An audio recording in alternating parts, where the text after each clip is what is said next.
खुलुमबाय। गोजोन फुंबिलिनि गासैबो बड'लेण्ड बुब्लिनि अनसायगिरिफोरखौ बरायग्रोबाय। दिनै 22 फेब्रुआरि बृहस्पतिबारनि फानजामुथिखौ फरायथिनो लादों आं उदांस्रि मोसाहारिया। फानजामुथिनि गिबियाव दं मेष राशि। जेरावखि थाङा नोंथांखौ सुथुरा सोफै खालामनो हागौ। सुथुरा नोंथांखौ नाख्रेबनो नाजागोन। वृष राशि। नोंथांनि थांखिखौ जाफुंसार होनायाव गुबुना मदद होनो हागौ। गोसोआ थुलुंगाखांनाय मोनगोन। मिथुन राशि। गुबुना नोंथांनि मोजांखौ नुना मेगन सानो हागौ। सांग्रां जाना थानाया गाहाम जागोन। कर्कट राशि। बेराम आजारनिफ्राय रैखा मोननो हागौ। देहाखौ सुख मोनगोन। सिंह राशि। माबा मोनसे मोननो लुबैनायखौ मोनैयाव गोसोआ बोरनो हागौ। गाज्रि सान। कन्या राशि। बायदि मोजां खाबु मोननो हागोन। रंजा खुसियै दिना बारलांनो हागौ। मोजां सान। तुला राशि। नोंथांनि गथ'आ गाज्रि खामानि मावनो हागौ। मोजाङै जोथोन लाखिनाया गाहाम जागोन।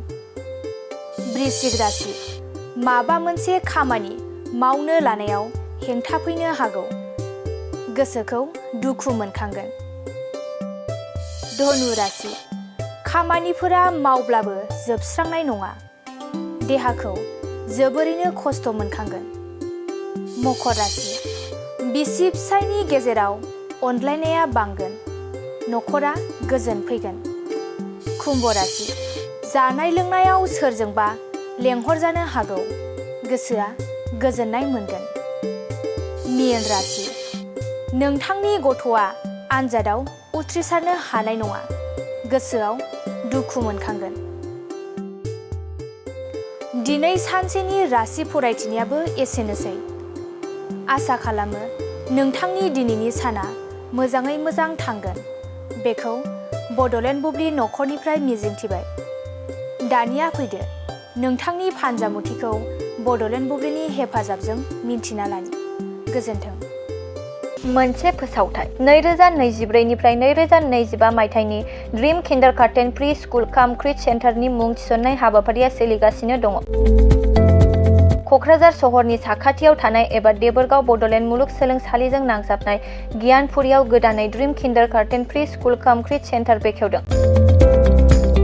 जायफोर बिमा बिफाफोरा सानसेथोलो गाव गावनि उन्दै गथ'फोरखौ नोजोर खालामस्लाबनो हाया एबा साख्रि बाख्रिफोराव बेस्थ' जानानै थायो बैसोर बिमा बिफाफोरा गावनि उन्दै गथ'फोरखौ गियान होनायजों लोगोसे 2 बोसोरनिफ्राय 5 बोसोरनि गथ'फोरखौ बे ड्रिम किन्डारगार्टेन प्रि स्कुल काम क्रिच सेन्टाराव सोलोंथाइ होनो हागोन।